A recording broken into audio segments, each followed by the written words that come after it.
Welcome back to How To University. Before we get started, like always, hit that subscribe button, turn on that notification bell, and don't forget to like the video to connect more creatives and students to the How To University channel.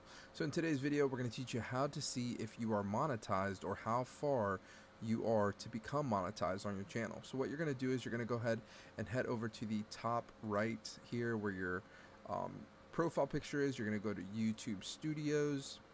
Now, after you've gone to the YouTube Studio section, you're going to go ahead and scroll down all the way to the monetization tab. Once you click this, it's going to show you how many subscribers you have, how many public watch hours, and then the rest of it's just showing if you have two-step verification on, and also if you've broken any guidelines. As you can see, this channel only has 5 public watch hours, so we have a long way to go. Make sure to subscribe if you haven't already, and if this helped or answered your question, leave a like. We'll see you in the next one. Peace.